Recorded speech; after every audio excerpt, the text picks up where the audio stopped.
कुछ कुछ तो हमें अटपट सा लगता है, बिल्कुल ही पास पास पास, यही थोड़े तो स्थान तो दो। उसके बिना है नहीं। तो हम तो ये सोचते हैं अनेकांत की उपासना बहुत अच्छी है, आप रहेंगे साथ तो हमारा अनेकांत पल जाएगा।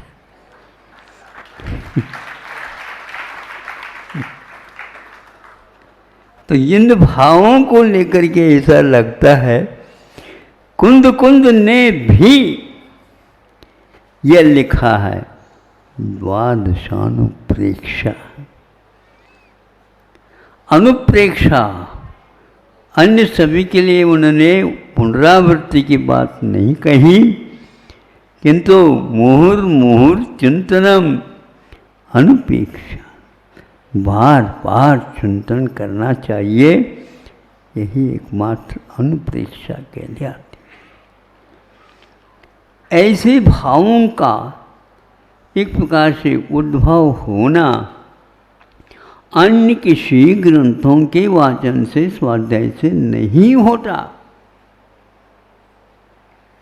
12 भावनाओं के चिंतन ध्यान की एक सहेली जैसी है, छोटी बहन जैसी है।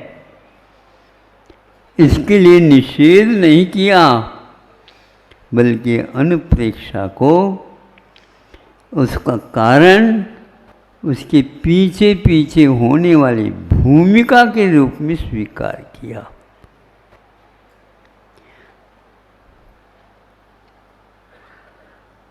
काल सिंह ने मृग चेतन को घेरा भवन में, नहीं बचावन हारा कोई।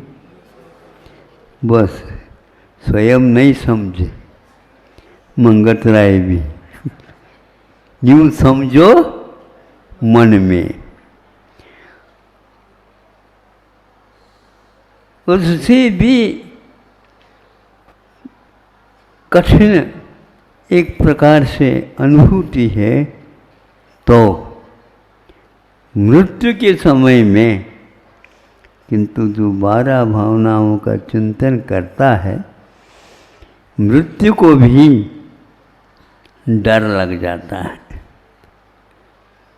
यह व्यक्ति ऐसा कभी भी हमारे काबू में नहीं आने वाला।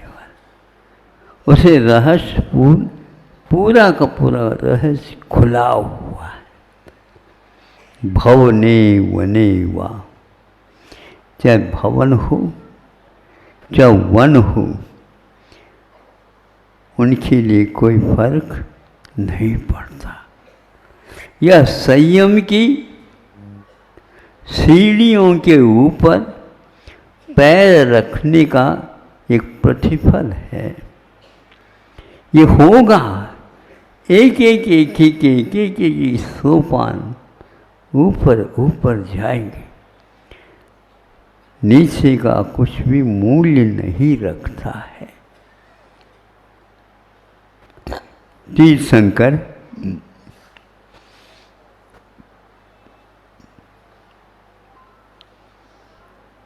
इसलिए पीछे मुड़ते नहीं, क्योंकि पीछे मुड़ने से सामने का दृश्य समाप्त होता है। अब सामने देखने से पीछे का दृश्य गायब हो जाता है। यहाँ तक कि नासा की ओर, उसके अग्रभाग की ओर देखने से आजू भी गायब और बाजू भी गायब। जिस समय आप बाजूबंद पहनते हैं ना,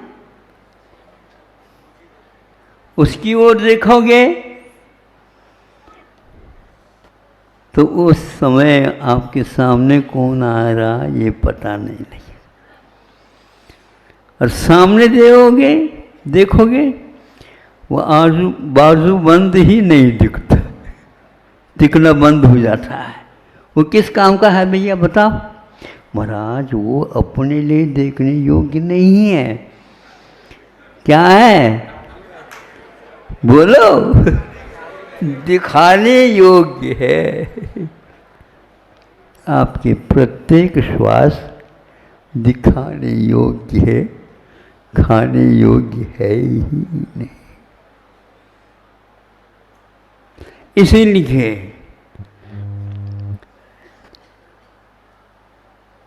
श्रुत केवली होने के उपरांत भी वह अपने आप को देख नहीं सकता, अथवा तो वैराग्य टपकता नहीं, वह है तो संयत, किंतु जो वैराग टपकता है वह एक अवसर अलग रहता है। उस समय दुनिया गायब हो जाती है और वे केवल अपने भावों का ही चिंतन होता है। ये बिल्कुल बिल्कुल 12 भावना आते ही माथा बिल्कुल ठंडा हो जाता है। तत्व चिंतन इतना महत्वपूर्ण नहीं है जितना कि 12 भावना है। और कुंद कुंद ने उसको भी एक रूप देने के लिए द्वादशान प्रेषा लिखी है।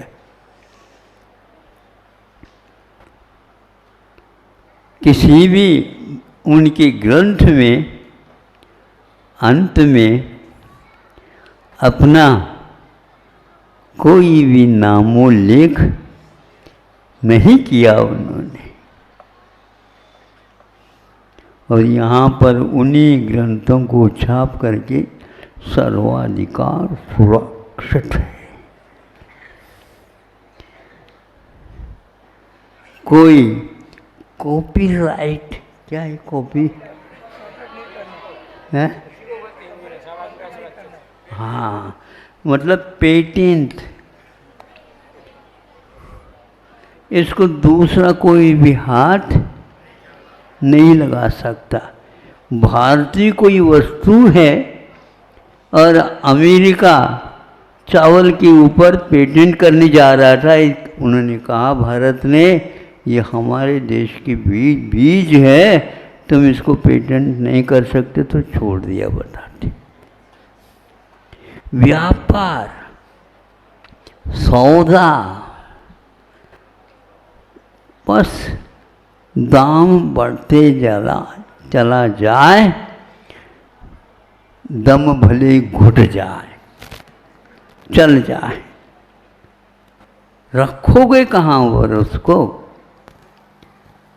तो चक्रवर्ती भी क्षय समय दृष्टि हो करके, तीर्थंकर भी, सबको तीर्थंकर प्रकृति का बंधन करते हुए भी वो वैराग्य फाट एक बार मुख में आया ही नहीं। इसका साक्षी लौकांतिक देवों का आवागमन। आप लोग आकर के भर करके बैठ जाए उस समय नहीं, फिर उस समय जो परिजन है रखवारे, यह कितने भी रखो आप, उसकी प्रति उनका कोई भी लगाव नहीं रहता। महाराज ये कुछ समझ में नहीं आता। इस प्रकार वैराग्य के काल में उनको चलते हुए ही जाना चाहिए था। पालकी में क्यों बैठे?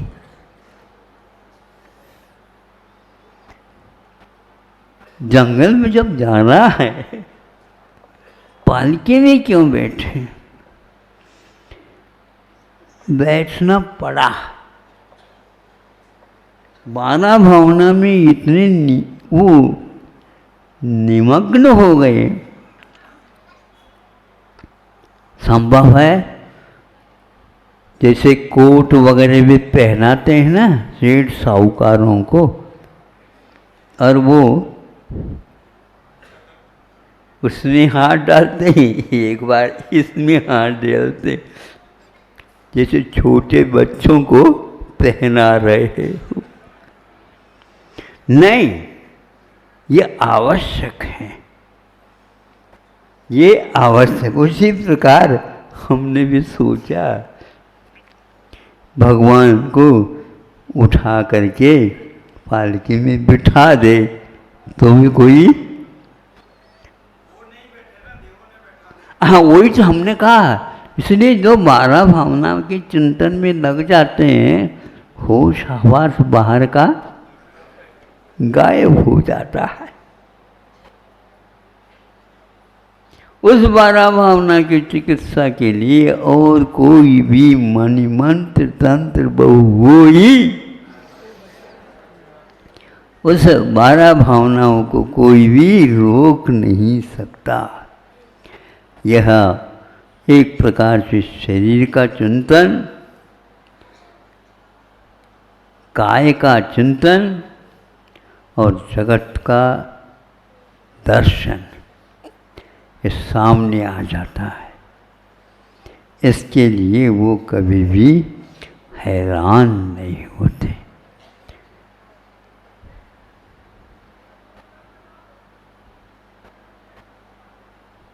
वो चक्रवर्ती कहाँ गए, कहाँ गए बे चक्री,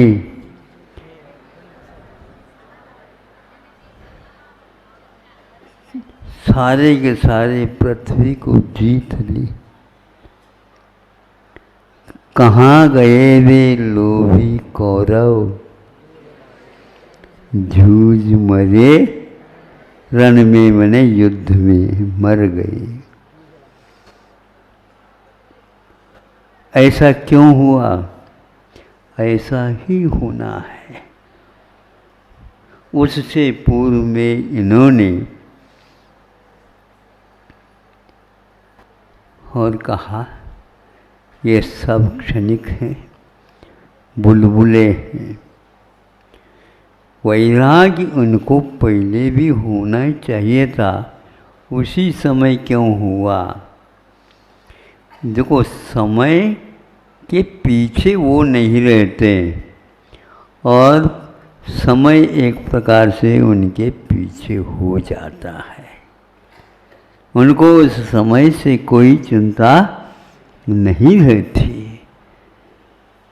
ये आप लोग घड़ी बांध करके समय को भी बांधने का प्रयोग किया, लेकिन आज तक समय आपसे बंधा ही नहीं।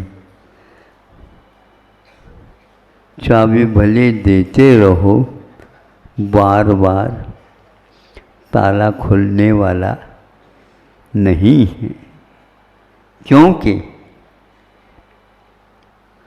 उस ताला का वो वस्तुतः चाबी है ही नहीं। चाबी तो वही कहलाती है तो ताला को खोल दे। आपका अभी तक घर से बाहर नहीं निकलने का कारण यही है। कुंदाचार्य कहते हैं इन लोगों को 12 भावनाओं का कोई भी रहस्य ज्ञात नहीं है। ऐसे महापुरुषों को, समय सार को भी उन्होंने गौण कर दिया, निश्चय सबको गौण कर दिया। यह वह व्यवहार है जो निश्चय को सामने ला करके खड़ा कर देता है कि क्या कहा महाराज आपने? बिल्कुल निश्चय ही वही है। व्यवहार के बिना निश्चय आ ही नहीं सकता। मत दिलाओ, विश्वास लौट आता है। निश्चय से, व्यवहार से, वो सोच समझ करके शब्दों का प्रयोग करना पड़ता है। देखो भी नहीं और उसको करते जाओ, करते जाओ, करते जाओ, अमल करते जाओ, बैठो नहीं। आज तक किसी ने समय को थामा नहीं और समय किसी का हुआ ही नहीं। वर्तना परिणाम क्रिया परत्वा परत्वी च कालस्य अनुग्रह है। ये काल का अनुग्रह है। यद्यपि प्रत्येक पदार्थ परिणामशील हो, परिणाम कर रहा है, लेकिन वह काल नहीं रुका तो यह भी नहीं रुकेगा, और काल रुका तो यह भी रुकेगा। चल रहा है तो ये भी चलेगा। वैराग्य के क्षण बढ़ते गए, ध्यानस्थ हो गए। किसी को पूछा नहीं, कहा नहीं कि हम ध्यान में बैठ जाते हैं, तुम्हें भी बैठना हो तो बैठ जाओ अपने पास। कुछ अनंत काल में यही किया है, बार बार क्या कहना। यह वह पथ है जिस पर चलने के लिए है, ये पथ देखने के लिए नहीं। ये पद चिन्ह पूजने के नहीं, किंतु ये पद चिन्ह उसके ऊपर चलने के हैं, इसके ऊपर चलने के लिए। जिस राह से निकले हैं तीर्थंकर, उस राह के राही हो जाए,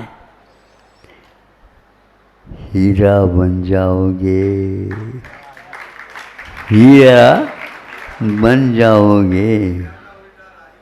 हाँ, राही तो ये तो है, यह निश्चित है। ये संयम समीचीन रूप से यम को भी घबराने का काम इससे होता है। यम मैंने मृत्यु और संयम मैंने मृत्युंजयी बनने का रास्ता है।